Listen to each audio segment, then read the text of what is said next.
All right, this is the Noir Hour, and I'm sitting here with Paul Kuhr of November's Doom. Paul, how you doing, man? Good, Tyler. How are you, sir? I'm good.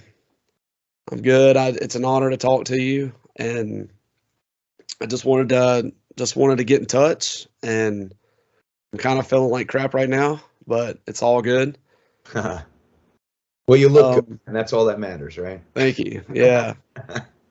Well, man, tell me what you've been up to lately. I know COVID's kind of messed up a lot of live stuff, but Yeah, we kind of took the time to take a little break, which I guess worked out well.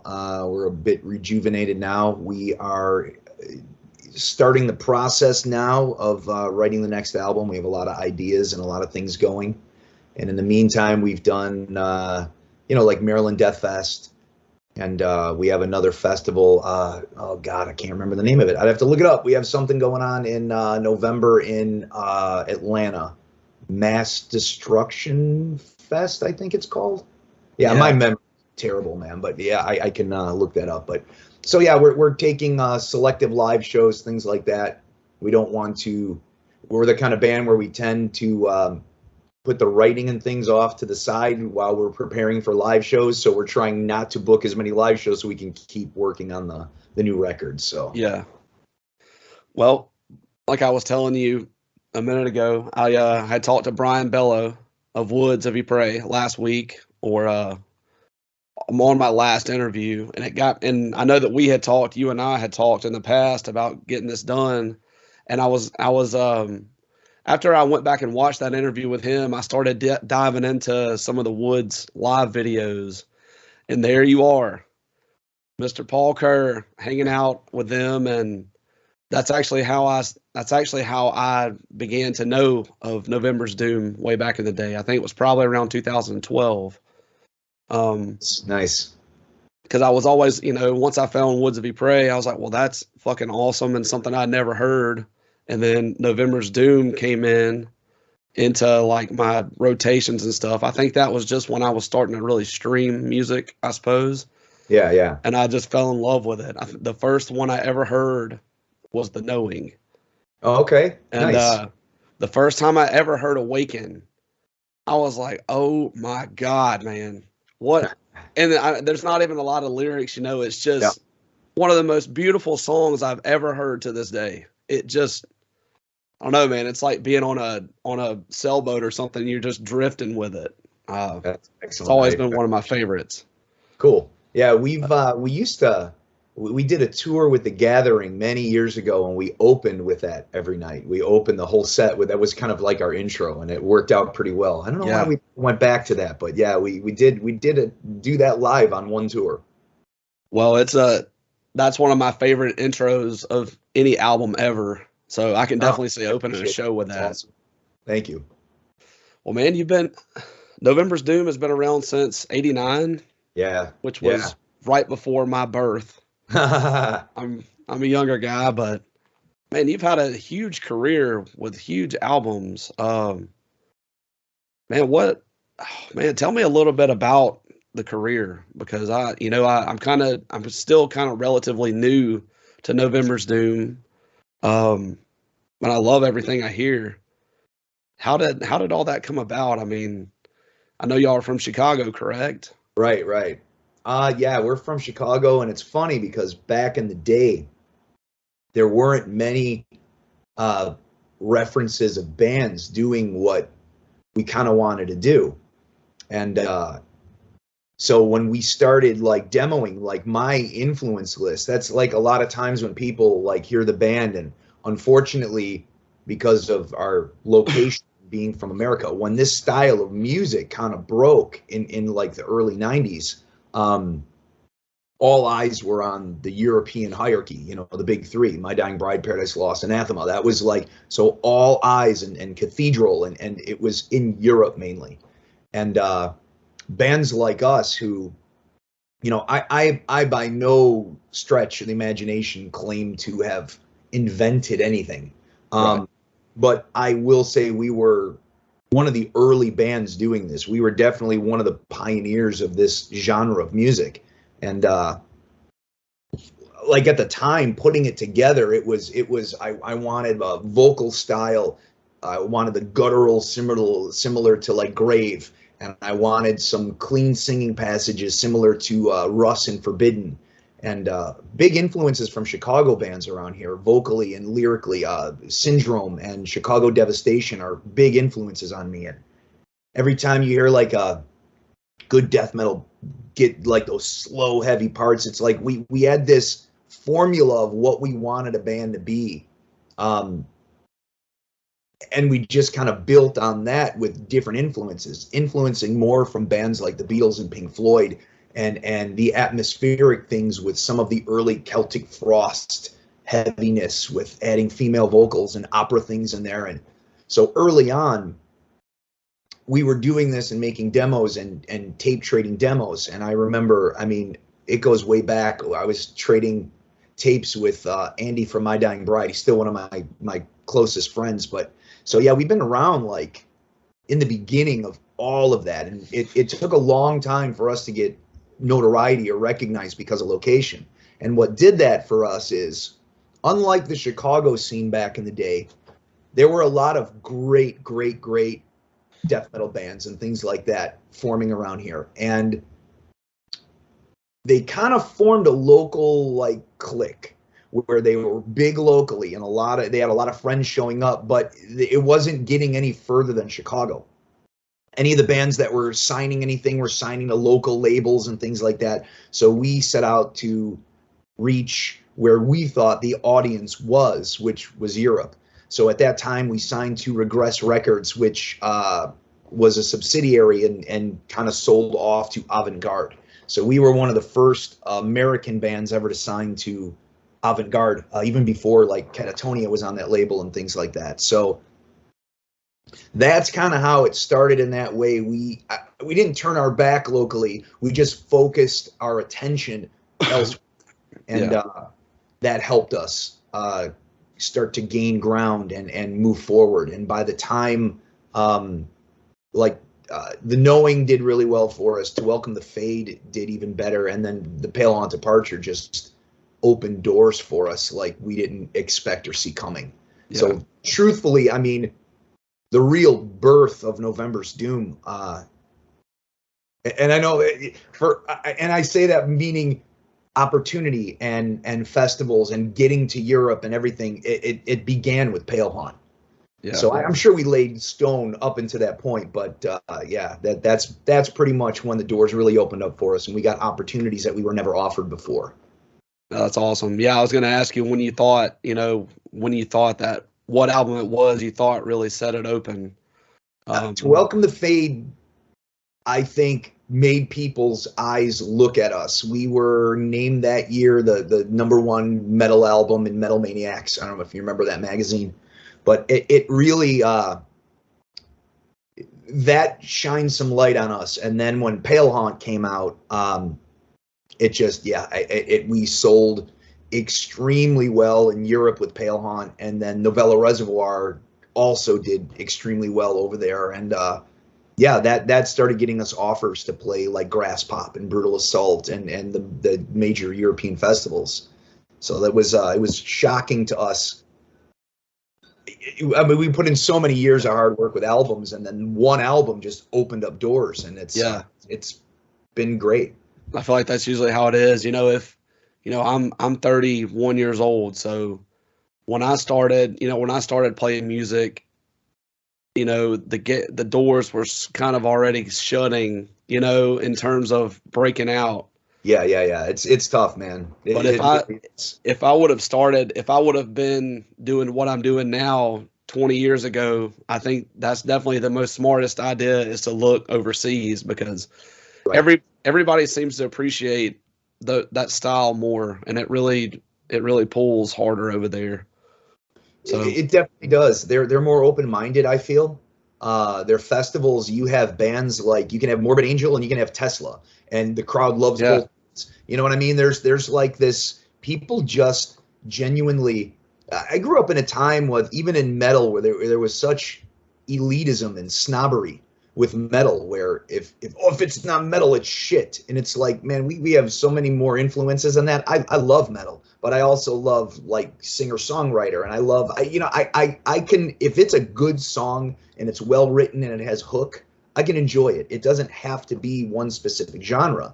And I think the European crowds have more of that mentality than a lot of the American metalheads. Yeah. And I'm not saying everybody. I'm just saying in general, a blanket statement. I find that more genres are more accepted by the European fans. You can just see that based on the festivals and things like that. Yeah, I believe that for sure. Man,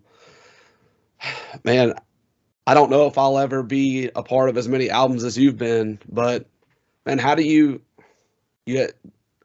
November's Doom has such longevity. How the hell have you kept it going this long? I mean, I was listening to the last one, Nephilim Grove. Yeah. And that was put out in 2019, and I'm thinking, holy shit, man, this might be the heaviest and most, I don't know, it's almost a masterpiece in a way. I love it. I appreciate that very much. We feel the same way.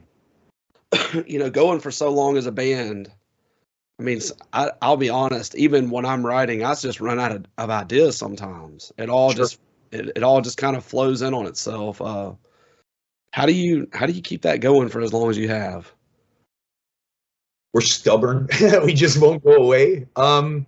You know what? We love it. And I think point being is even like our Larry and Vito, and Vito's more into like the metal stuff, into the core stuff and gent, and he's into like the really technical Dream Theater kind of stuff. And Larry, if there's any one member of the band who listens to metal the least, would be Larry, and he writes all the music. He likes metal, but it's not his thing. He likes like yacht rock and the Beatles, classic rock, and that's Larry's thing. So he draws in a lot of that kind of influence into the music. So he's drawing from a completely different inspiration pool when writing the music than a lot of metalheads. And I think that's a big part of it. If you're a core metalhead and that's all you're listening to is metal, you're going to run out of ideas. There's only so much you can do that's going to be different, that you haven't heard a million times before. But when you're pulling that influence from a slightly different type of area, I think you get a bit more of a unique sound. Yeah. We always challenge ourselves. I mean, I guess the key is, when you start out, put out a really shitty album first, and then you can only go up from there. So, we've, look, way back in the day, I'm envious of the younger generation now. You have YouTube videos to learn how to play your instrument, and you have amazing, really budget-friendly options to record incredibly sounding music from home. Yeah. Where we had a Tascam 4-track or an 8-track. If you were like, ooh, you spent that much money on that 8-track shitty recorder, and you do the best you can. And, at the time, let's be honest, when you're a bunch of kids and you want to start a band, Doom is pretty easy to pull off because you don't have to be that technical or that good with your instrument. Yeah, that's true. The drums are nice and slow. You can have a new drummer. You can hold power chords for a little while, so you don't have to be like a virtuoso on the guitar. So, am I proud of our first album? Sure I am. It was our first album. We were basically kids. We did a lot. Do I look back on it and go, man, that was great? No, not at all. It was, we learned a lot as we went along album to album. And I think that we constantly challenge ourselves. And I do believe we're kind of one of these bands where I do think that we improve album to album and album. And a lot of these bands either rehash exactly what they did every album, and it's basically a carbon copy, and it's never quite as good and crisp as the original, or the bands go a completely different style change and you don't even recognize the band anymore. Now, that's worked for some bands, other bands it hasn't. But I think we have done it in such a slow progression that no matter what it is we write, no matter what it is, we can put out a blazing fast, brutal death metal song, or we can put out a love ballad. and you know it's November's Doom. Either way we do it, we have that distinct sound and feeling because of the songwriting and things like that, and probably the sound of my voice. You know it's us. Yeah. And that's something that we strive for with everything we do. We can do whatever we want. We just have to make sure that it sounds like November's Doom. Yeah. Well, that's another thing I was going to say too, is like y'all's albums, it's not just chock full of brutal shit. I mean, there's so much diversity in there. Kind of made, when I first heard it, I kind of made me think of Opeth in a way of how they had a lot of brutal stuff and then they slowed down. A lot of bands can't do that, in my opinion. If you're listening to a hardcore band and they slow it down, it's not always the best, but that's something that was really special with November's Doom to me, and my ear was just like, man, this is incredible. And like I said, I mean, Woods of Ypres brought me to y'all. Oh yeah. And I was super happy about that as a younger guy, because I was late to the internet, and I just didn't, I was a Walmart CD shopper as a kid. Sure. I mean. Oh yeah. I think I first got a computer when I graduated high school, so that was 2009. So I had a lot of making up to do, Oh, I completely understand. Yeah. Is a great starting point for stuff like that, because David was a genius. He really was. David was one of the kindest souls, warmest people. Man, before he died, our drummer Sasha he got an opportunity to move and join Forbidden. So who wouldn't have taken that opportunity? He would have been foolish not to. So we found ourselves without a drummer, and one of the first people who reached out was David, and because he was also a great drummer. I don't know if a lot of people really realize. Hell yeah. But he offered to join us and be our drummer, and we strongly considered it. I mean, the only reason we didn't is because we're in Chicago, he's in Toronto. It would have been quite difficult, but yeah, I miss David. I miss him a lot all the time. So it's good to hear people still say his name in the band name. He deserves a bit of credit that he should get forever, because he was musical. He really was. You did a couple of Woods covers. Yeah, we did. You did Finality, right? And then didn't you do Pain and Piss for the Heart of Gold album? Wet Leather, yep. Oh, yep. Okay, yeah, Wet Leather. Sorry, I'm telling you, man, my mind is lyrics. That's today. Yep, we did, and I also did. I did something with Muskox live on stage 2 at a show. So I've done three Wood songs and we've done Wet Leather live. We did it on 70,000 Tons. We did it on tour. We honored David on some of these things, and but we did all the cover stuff after he passed. Yeah, that's really cool. I got that Heart of Gold album. I cannot find it anywhere. But you won't. Unfortunately, it was a really, really difficult undertaking, and I jumped in to help the woman Stephanie, who was putting it together. She was not a professional at any of this. She didn't know what she just wanted to do this for David. And so we jumped in and we helped, and a bunch of bands got on board, and I helped design the cover, and I did the layout, and we did all of this stuff, and she made one pressing. I think each band member, each person or each guy got like one copy. I think I have one actual physical copy. It was the people that pre-ordered. She may have had a few extras that went quick, and that was it. I mean, it was a very, very short and limited pressing. Yeah. So, yeah, I'm glad I have one, but I wish it would be. I don't know if it's available digitally. I have no idea. I'm really not sure on that. Yeah, it might be. I haven't looked in a while. I'm a big fan of the physical, Right. Well, I wanted to talk to you about some shows. Okay. I know you've been playing shows forever. Yeah. What are some of your fondest memories? I mean, I played shows and I've been on stage and be like, wow, I can't believe I'm here. I can't believe I'm doing this. I was always kind of, this is a lot of things that I haven't asked a lot of people. And I'm like, man, why didn't I ask about the live shows? Because the live show to me, besides writing, is the absolute most fulfilling part. What are some of your favorite experiences out there? You know, festivals and meeting people that have inspired you. Oh man,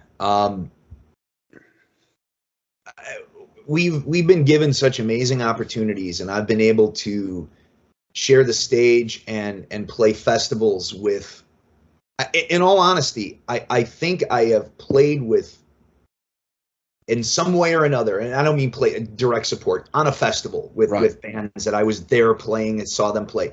I think I have been able to play with every band I have ever wanted to play with other than Metallica. They're the only band that we have not had the opportunity. So we have played with Judas Priest, Kiss, Iron Maiden, Black Sabbath with Ozzy, Slayer, Megadeth, Anthrax. I mean, just Ghost. I mean, even bigger bands in Europe now, Sabaton, and I mean, we've played with so many of these like huge bands.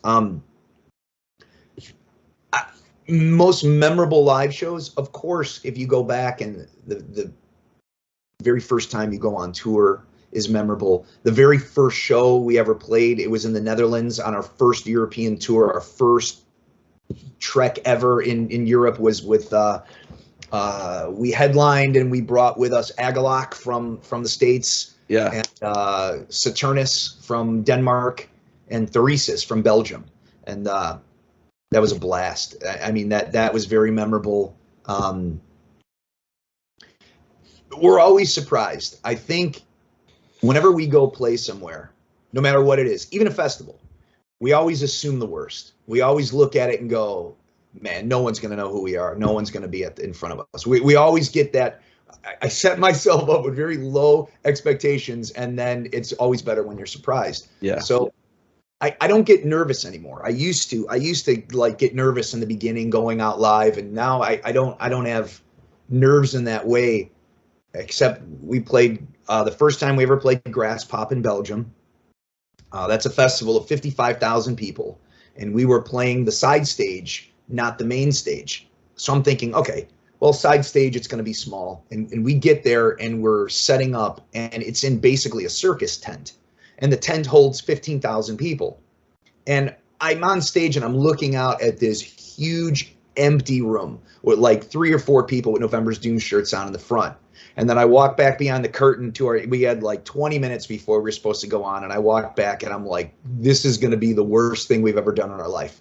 Yeah. I'm like, we're going to play in the largest room we've ever played in front of 4 people. This is it. We're finished after this. We're going to be a laughing stock.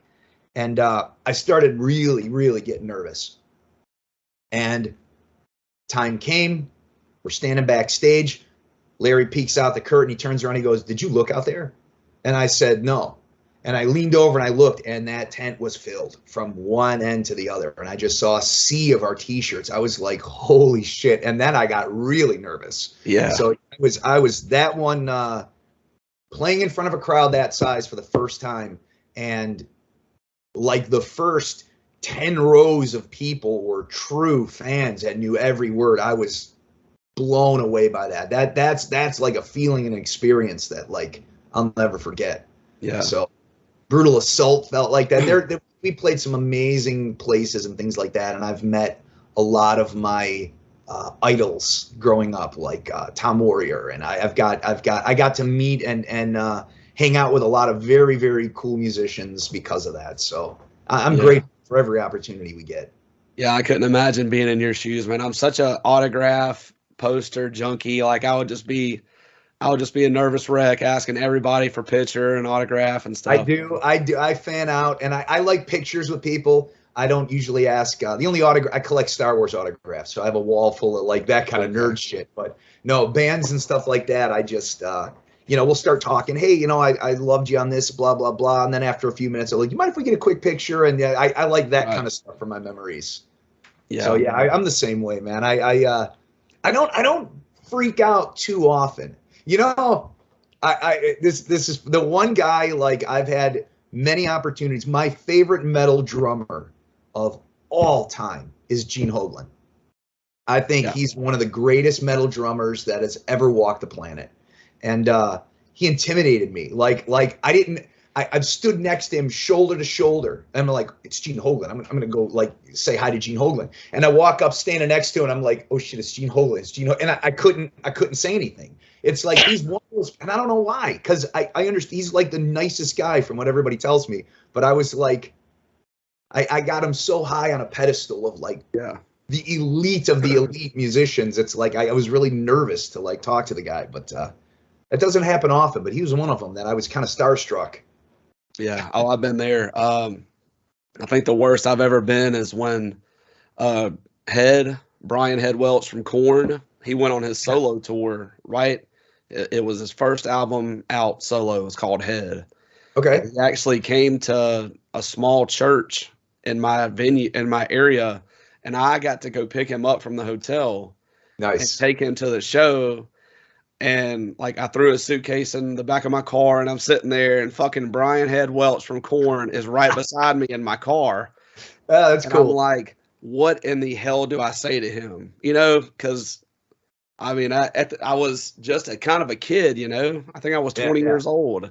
Absolutely. And there he is, and I was petrified in a way, but it was so cool. That's awesome. Yeah. I try to tell that story to as many people as I can, like around my circle, because I mean, that's just a once in a lifetime thing. I get it. Yeah, people outside the circle look at it and go, "Who?" You know, they don't understand it. But yeah, if you attribute it to like, well, do you like sports or whatever? Imagine you meeting Michael Jordan or something. You know what I mean? It's like, yeah, people get it in that way. Yeah, I was gonna ask you something. Lately, I'm seeing a lot of bands are going back and re-recording their old albums. Yep. I think they call them redos or however they like to phrase it. Have you ever considered doing that with the first one? We have considered doing that up to Pale Haunt. Okay. Like we have discussed and we've done this a couple of different ways because we would like to. I think a lot of that old music could benefit from better production. But at the same time, as soon as you start re-recording things, not many bands have made their music necessarily better because I think a lot of people, they have an emotional connection to that music.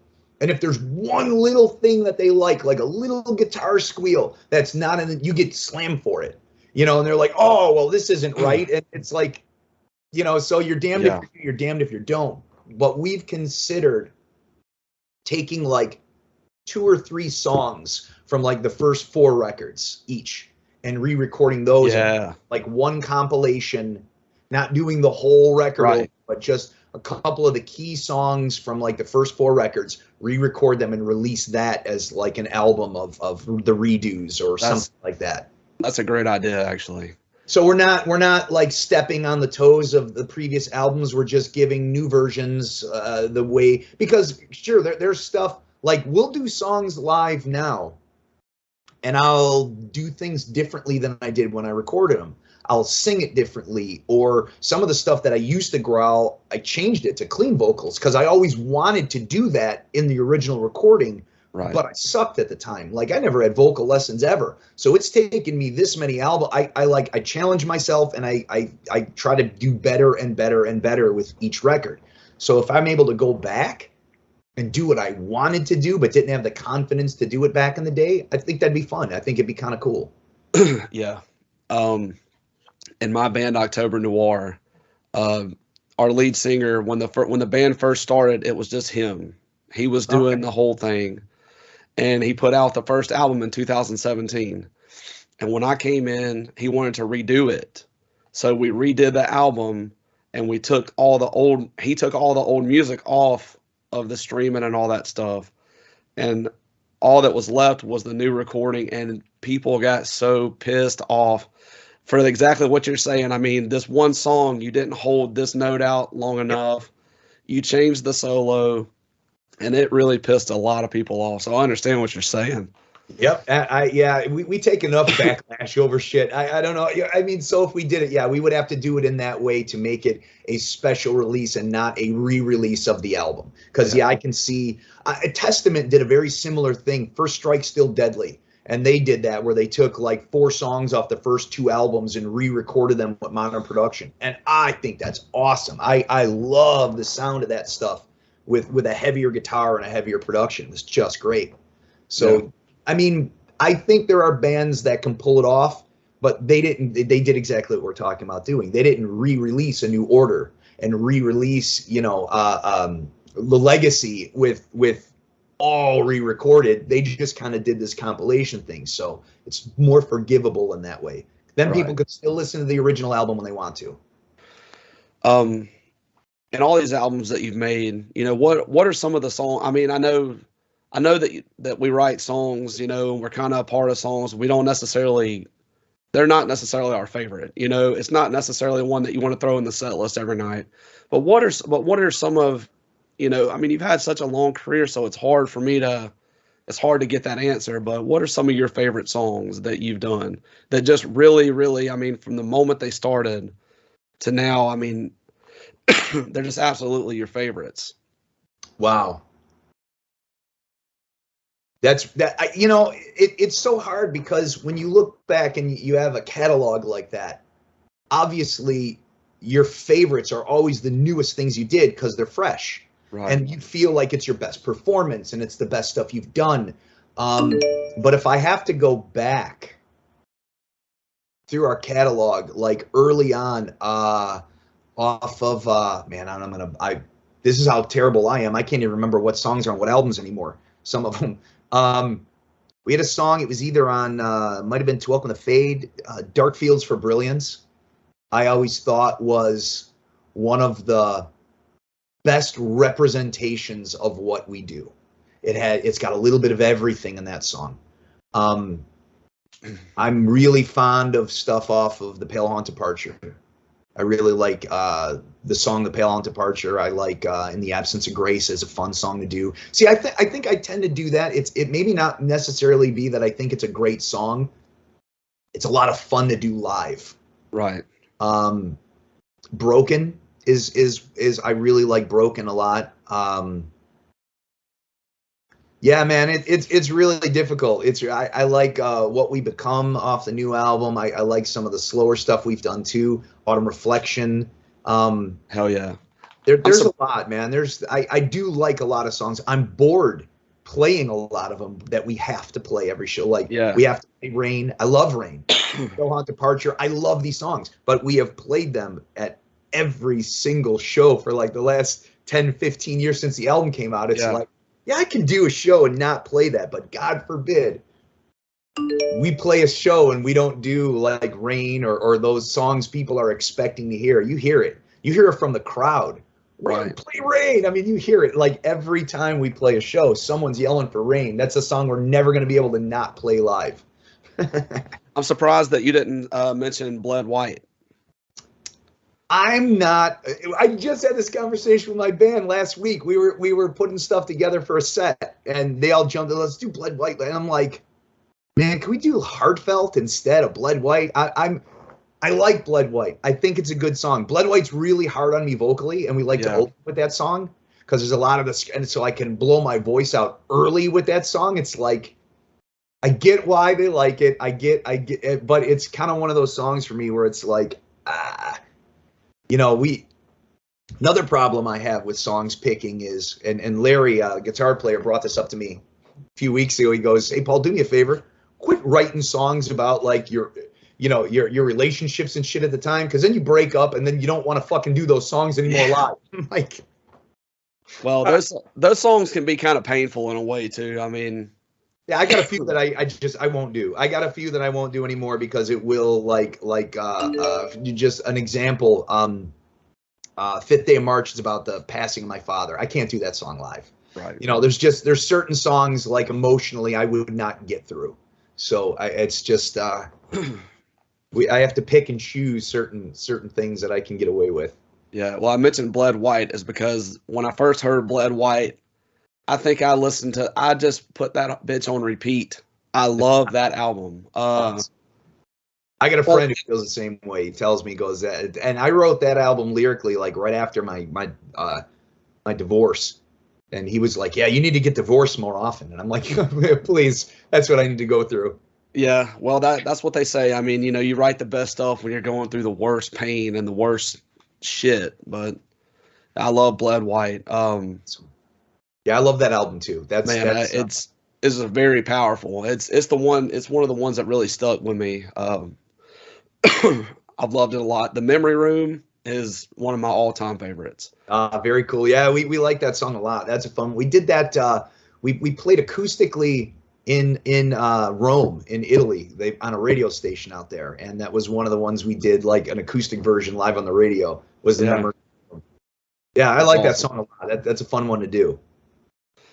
Yeah, well, man, I want to keep talking. I'm having some issues, but I just kind of wanted to get in touch with you. I really appreciate you talking to me. Absolutely. I'm running out of voice right now. Sadly. I understand, man. I understand. I'll tell you what, when I get to feeling better, let's do this again. You got it. Anytime, brother. Anytime you want to. I'm good. All right, man. Appreciate it. I'll see you. Take care of yourself, man. All right.